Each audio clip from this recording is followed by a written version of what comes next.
It is great to be back with you again, and thanks for making the time on a busy Saturday when you could be so many places doing so many things, coming together to reflect, to listen, to pray, and to celebrate God's amazing mercy.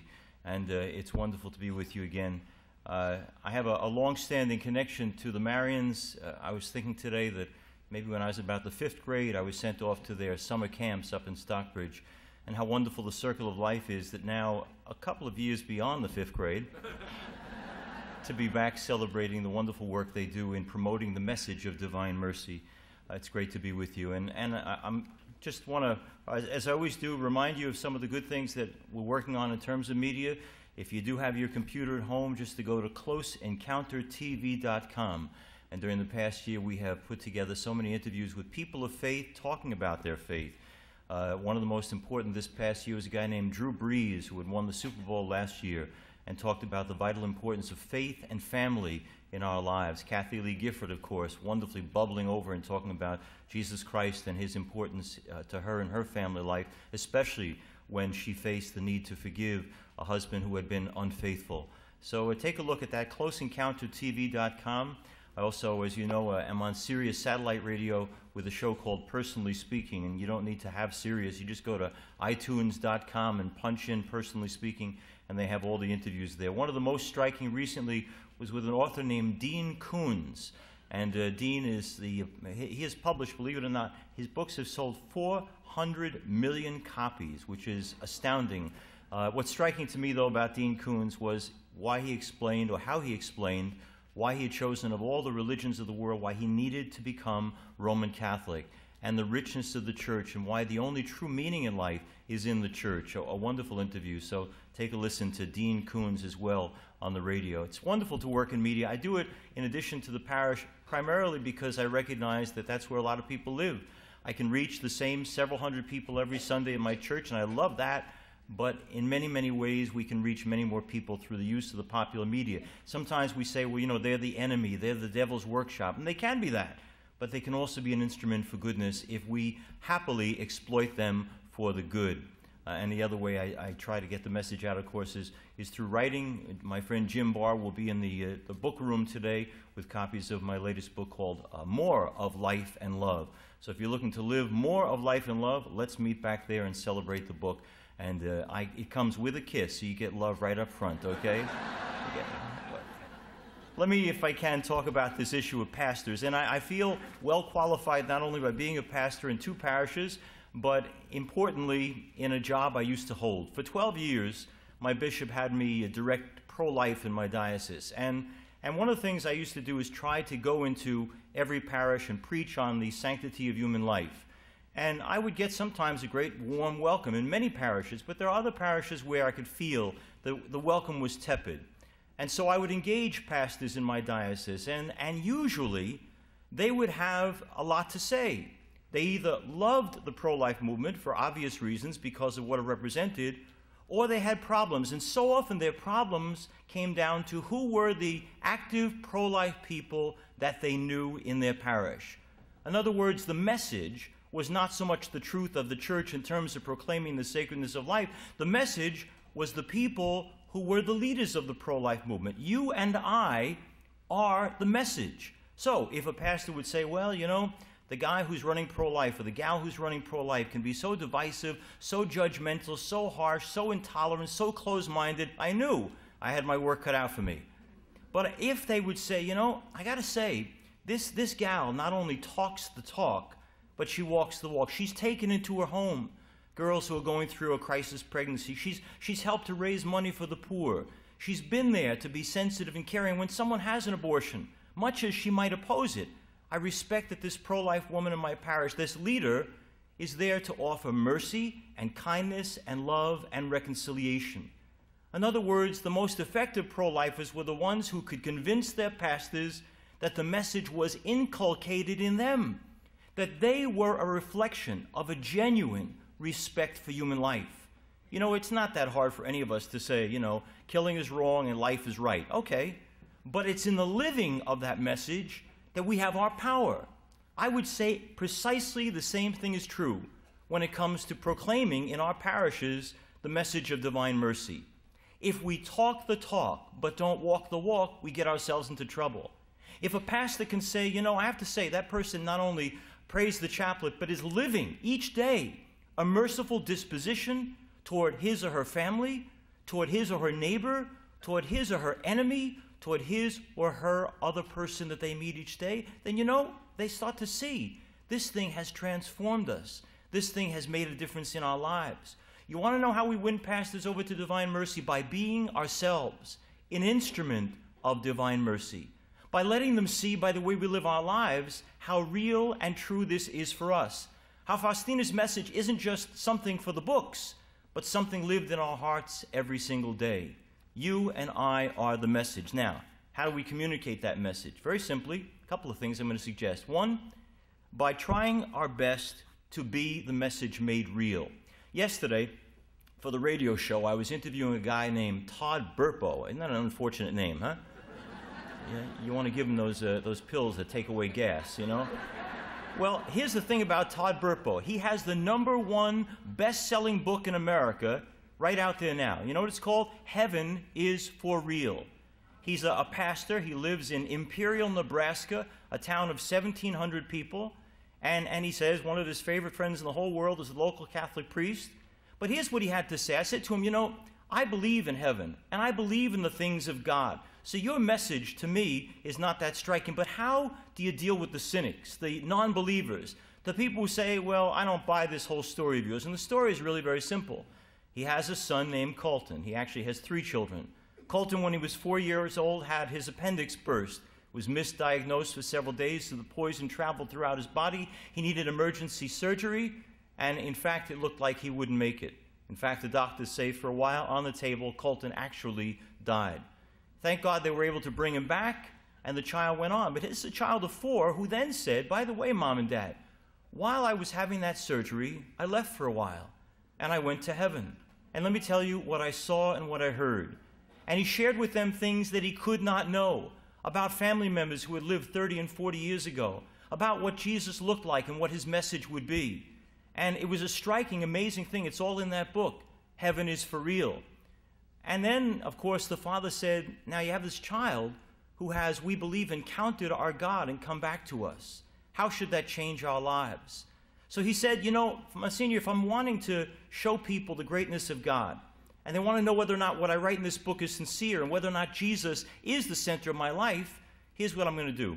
We may have this best-selling book, but I'm going back to Imperial, Nebraska to continue to be a volunteer firefighter, to continue to be a good neighbor, a person who's there for people in trouble, trying to do charitable works, trying to put God's mercy into practice in my daily life. And if I do that, then I don't have to wonder about the cynics and the naysayers, because they will see in the way I and my family live the message of Jesus Christ that it is real for me.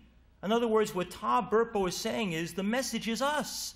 And if we live the message well, we are every day instruments of conversion to bring people to embrace the messages of divine mercy. I'll see later on today a guy, he's an actor named Jonathan Jackson, and he's been in many, many TV programs and movies, but one of the things he told me, and he said it not with some degree of sadness, he said, you know, I regularly don't get jobs. And one of the reasons I don't get jobs is I say, is this movie or TV program going to compromise my vision of sexual ethics? I won't fool around on camera. I want to do on camera what I do at home. I want to love my wife, love my children, be faithful, celebrate the values of Jesus Christ. And if the movie you want me to sign up for isn't about that, I don't want to do it. And I have to tell you, he loses parts because of that.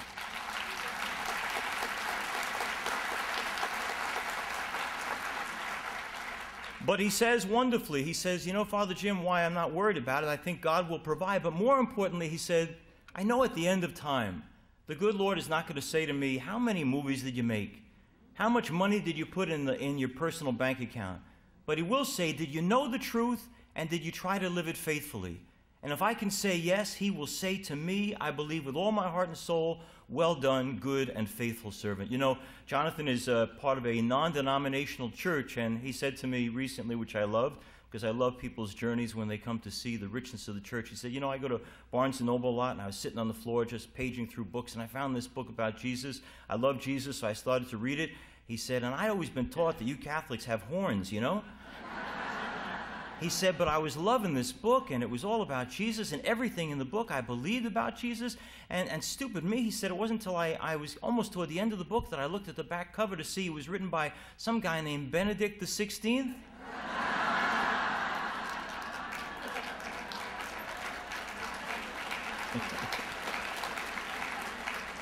He said, Father Jim, I think I might be a closet Catholic, you know? Welcome aboard, Jonathan. Whether it's Todd Burpo or Jonathan Jackson, the message is the same. The way we live our lives, not what we say necessarily, but what we do with the words in terms of our lived experience, gives power to people's willingness to say, you know what? This isn't just a spiritual concept for these people. They are living the real deal. How do we transform our pastors into believers? We do that by trying to be the message, to show them what divine mercy in action, in real life, is all about. And that may not always be something that we're very good at doing, but we've got to try. And by the way, in always dealing with pastors, I want to suggest to you it's so important to keep in mind what a guy is going through. And I think we have a wonderful life. I love being a priest, and I think the more we tell our priests that we love them, we appreciate them, we respect them, we're probably going to help them in their journey. But, you know, most of them are given these parishes that are fighting for their lives, trying to keep their schools open, trying to keep their churches fixed, unbelievable bills, always in debt. They may live with priests they don't even like. And then, you know, I said one time to one of my bishops, I said, you know that the guys I'm living with, that at least two of them are out of their minds, right? And I was shocked by that momentary honesty as my bishop said, oh, they're crazy as hoot owls, you know? You know? So be merciful to your pastor, because he's carrying a burden as well. All right, number one, you are the message. Are you living the mercy message well? Second thing I'm going to suggest, this one's a tough one for me as it may be for you. In order for people to embrace divine mercy, they've got to see us as people who live our Catholic Christianity with our souls and not just our guts. With our souls and not just our guts. And let me use an example of what I'm trying to say here. I know and have always embraced what the church says about the death penalty. I know that it's sexist. I know that if you're a man and you kill somebody versus a woman, you're probably going to go to the death chair quicker because you're a man. I know it's prejudice against the poor. If you've got money to buy expensive lawyers, you're probably going to get out of the death penalty. If I'm poor, I'm probably going to the death chair. I know that it's racist. I know if I'm white, I have a much better chance of not being executed than if I'm black. I know that 12% of the time, minimally we know, they make mistakes. They execute the wrong people 12% of the time. You say, well, it's only 12, and I think to myself, if you're one of the 12, that's pretty important. I know both Mother Teresa and John Paul II have spoken out against the death penalty. I know all that. I embrace all that. In my mind, it makes great sense that we are for life and not for death, and life in all its forms must be protected. I accept that. Now, let's go to a story that many of us have heard about so much in the past couple of years up in Connecticut, the story of the Pettit family and the home invasion. These two guys get out of prison, and they go to this home of perfectly innocent people. They break into the home and leave the father, the doctor, nearly for dead, tie him up and put him in the basement, and then go on to ravage two beautiful teenage daughters as well as the mother who suffered from MS, who had a chance to escape but would not leave her dear daughters alone, and ultimately all three are murdered after being sexually abused. A terrible, vicious, horrible crime. These are two men who did terrible things, who killed three people, innocent, beautiful people, and would have killed the father as well, except that he managed to live. I say to you today that even though I know everything that my church teaches about the death penalty, I'm not sure if I was in a room with the switch that I wouldn't personally throw the switch to electrocute those people. I say that to you not with any pride. I say it to you with the shame of someone who sometimes acts from his guts. Our guts say what those men did to the women, to the family, is beyond forgiveness, is beyond mercy, is worthy of condemnation and death. But we are called on, and this is so hard for us, to think and to live differently, not to follow my gut, but to combine what the Lord uses my mind and my heart and my soul to do, which is to be instruments of mercy even when the people we're talking about seem to be beyond any mercy at all. seem to be vicious for the sake of being vicious, seem to be unworthy of life. And yet who of us is in the position to say, you will live and you will die? And I say this to you with shame, that I would pull the switch to execute those men, and I'm not proud of that. Because in that case, I'm following my gut. And we do that all the time. It's not just about the death penalty. We know up here and in our hearts and souls what the church calls us to, what the message of divine mercy calls us to, and yet in our everyday life, we revert to the gut. We go with our instinct, and our instinct sometimes can be pretty vicious, can be pretty much caught up in revenge, an eye for an eye and a tooth for a tooth. You know, it's interesting that the day after 9/11, and I have to presume that it was dear Faustina who did it for me, but I was on a program on Channel 13, and the interviewer was this guy, Bill Moyers, who said to the rabbi who was there, what is the biblical response to what happened yesterday on 9/11? And the rabbi said, an eye for an eye and a tooth for a tooth. Every one of them must die. And he said to me, what's your religious tradition say about these terrible people who did these things? And I said, that we must forgive. Now, I have to tell you, I wasn't in my gut in that place, but he asked me what my faith tells me. And I look to the Jesus who hangs on the cross and says, Father, forgive them. They don't know what they're doing. Forgive them. And I say to myself, if I'm going to work for that guy, I've got to say what my guts reject, but my soul knows is right. Following Jesus is not easy. This guy was awfully demanding.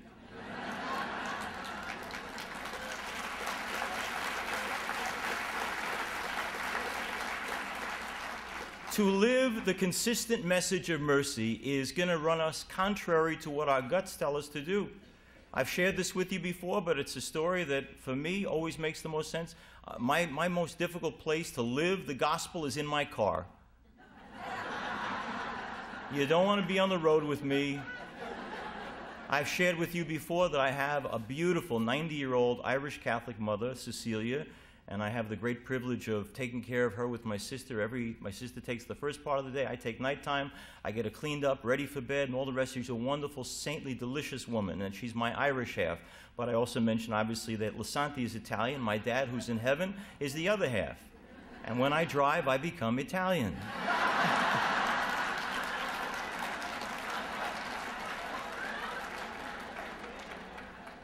You know what I say, when you're Irish and Italian, you have the best of both worlds. Half of you sins, and the other half feels guilty about it, you know? Many of you know that my nieces and nephews, I'm very close to them. I was just with my nephew Matthew yesterday. He is the one that we saved from the experience of abortion. He's now in law school. He's the most beautiful child. But I used to, when these kids were younger, always they'd come to my Mass, and the deal was that after Mass, they'd get in my car and we'd go off to a diner and have some food, and I would let them eat whatever they wanted on the menu so long as they could tell me what my homily was about.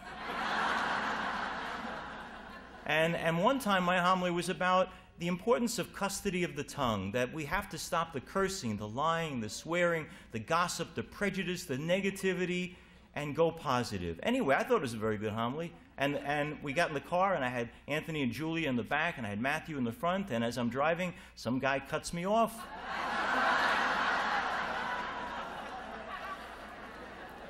And my Italian side came to the fore. And words came from my mouth that were not very pleasant. And cursing and swearing and being angry, and it all came out. And there's Anthony at that point was 12, and he tapped on my shoulder, and he said, Uncle Jim. I said, what? Can I ask you a question? What? Uncle Jim, do you even listen to your homily?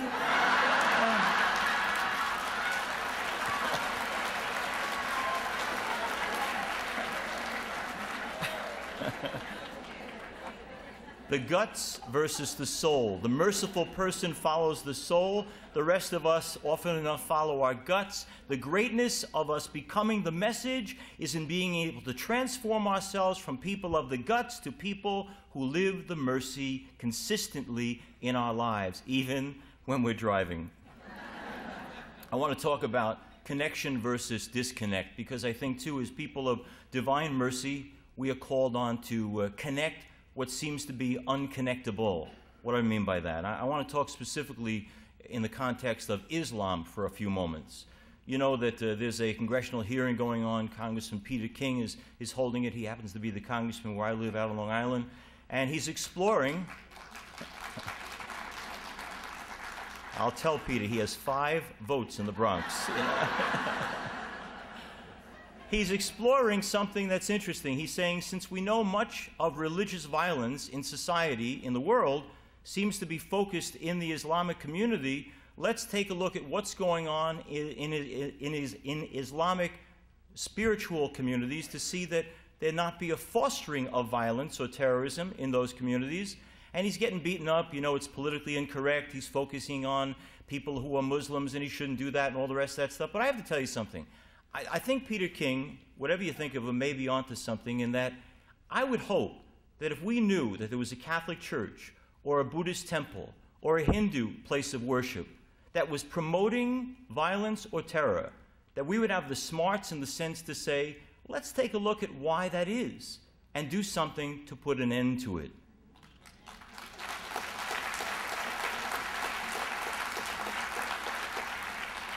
But what happens in Islam, I would suggest to you, is a disconnect. And I'm going to make the parallel to our own lives as well.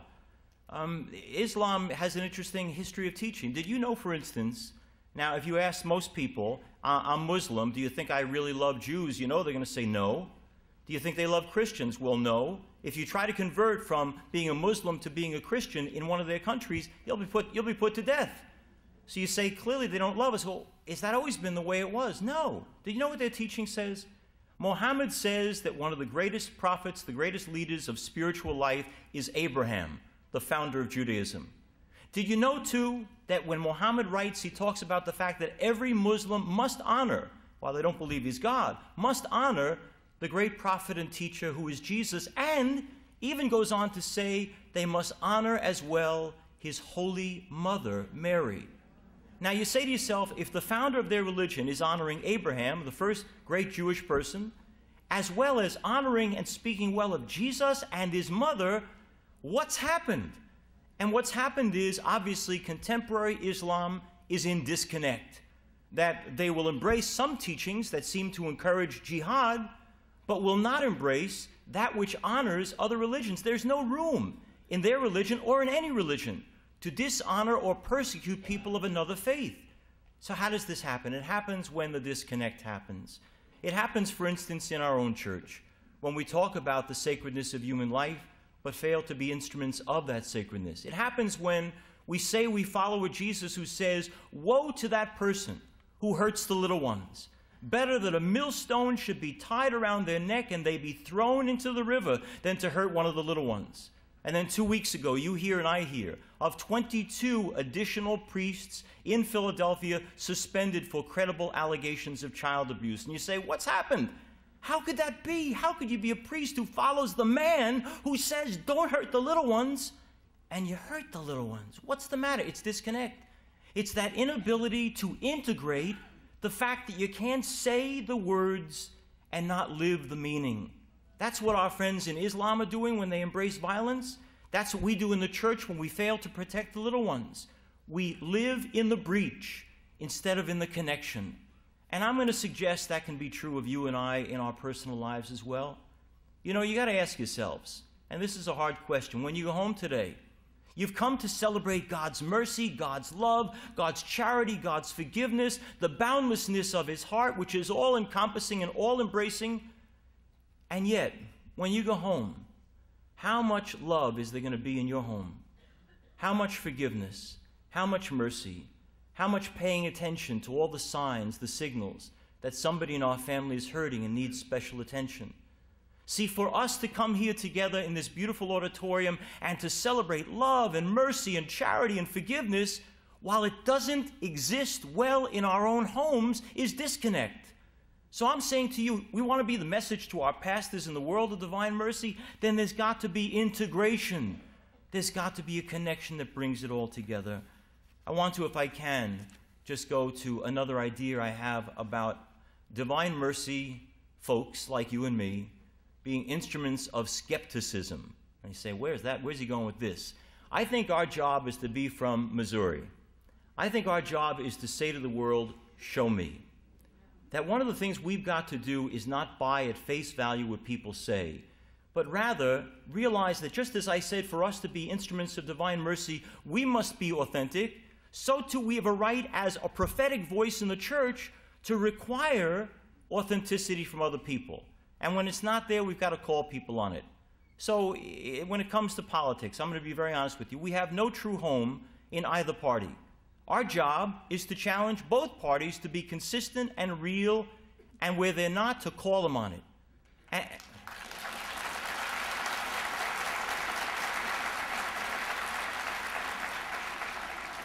Let me give you some examples, and I promise I'll skewer everybody so no one can be, failing to be offended in some way. I pick on Democrats and Republicans equally always, but give me an example. Mr. Obama says that he wants abortion to be safe, legal, and rare, and he's obviously taking a page from the book of Bill Clinton. But every single policy that he promotes encourages making abortion more available. Or, as I've said to you before, but it's worth saying again, his policy is essentially racist. Why? Black Americans make up between 12 and 14% of the American population. Black Americans, though, have 38% of the abortions every year in our country. The more Mr. Obama promotes abortion, the more he is promoting the extermination of his own people. Our job is to say what got poor Glenn Beck into a lot of trouble: Mr. Obama, your policies are fundamentally racist, and to call him on that.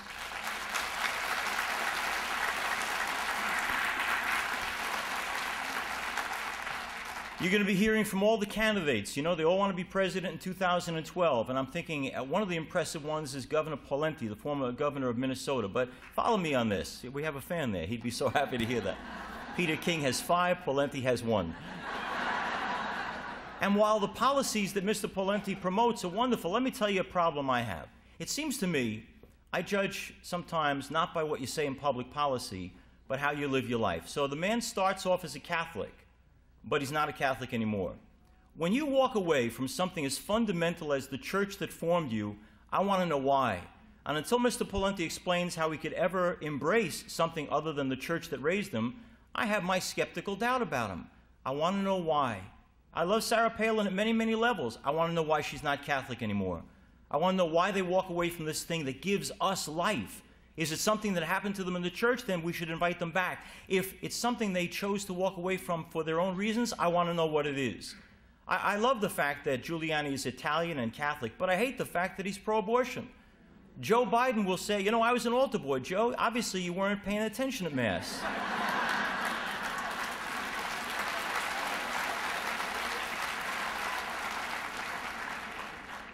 He clearly, by supporting the 9-month right to abortion, was not in a church where the homilies were explaining about the sacredness of life. I like a guy like Governor Romney, but I say to myself, if you were pro-choice back in the 80s and 90s, but now you're pro-life, I want to know why that happened.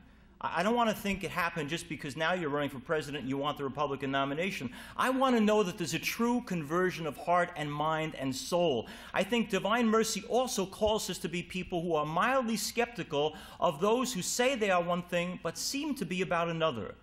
Just as we, in trying to be instruments of divine mercy, have to be consistent, so in public policy we need to do the same.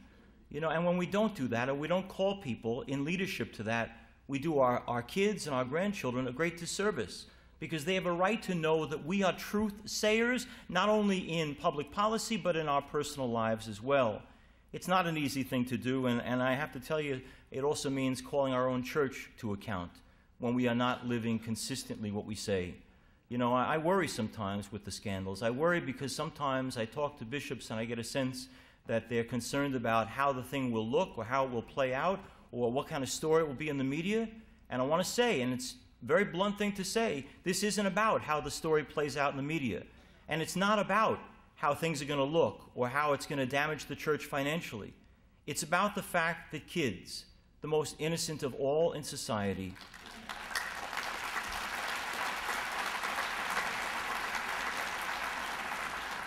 that they have been hurt, they have been wounded, they have been destroyed, they have been sodomized, and they must be protected. And it's not about a PR campaign. It's about protecting the little ones, just as Jesus said. And our job is to be, from Missouri, to be people who are questioning. our church when it seems to be insincere, the politicians when they very often are insincere.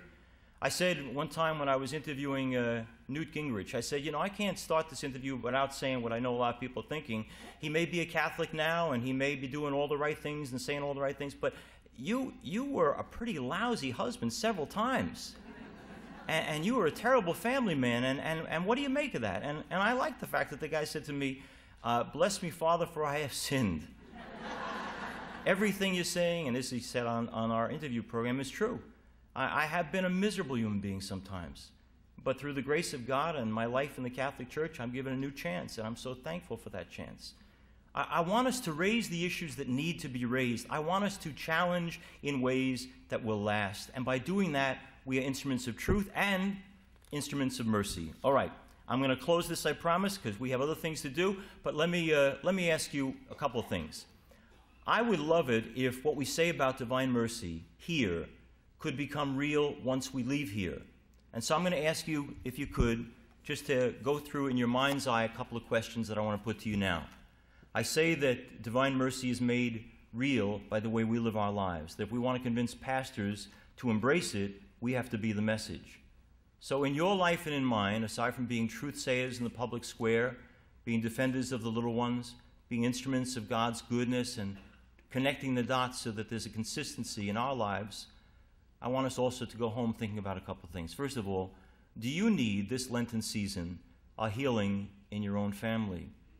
Have you been betrayed by someone you love? Is much of the love in your family unexpressed? Is silence in your family the great enemy? Or conversely, does everybody talk, but no one ever listens? Is intimacy, or the lack of intimacy, being used as a weapon in your family, in your marriage, in your home? Can we love again? Can we forgive again? So that divine mercy is not just an esoteric concept, but a dynamism in your home and my home, in your parish, in my parish, in our hearts, all of us. I'm going to ask you, if you would, to make a recommitment right now, especially Lent, what better time to be committing ourselves to being instruments of divine mercy, to being the message of divine mercy, not talking about the message, but being the message.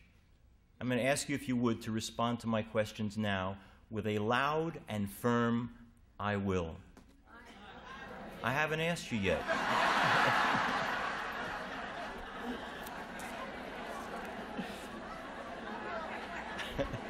You guys are great, you know. You can't make this stuff up, you know. Just sign here. I will. All right.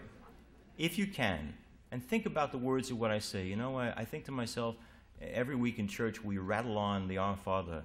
Forgive us our trespasses as we forgive those who trespass against us. And then we walk out of there, and if you're Italian, you say, I might forgive, but I'm never going to forget, you know.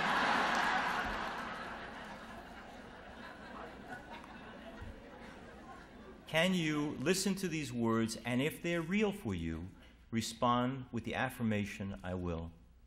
My friends, will you go home and forgive the people in your family who have hurt you? I will. My friends, can you go home, and even if the love you felt a long time ago has gone into disrepair, can you try to love again? I will. My friends, can you grant the same mercy to other people that you ask God to grant to you? Will you become an image of mercy even to people you can't stand? You think, huh?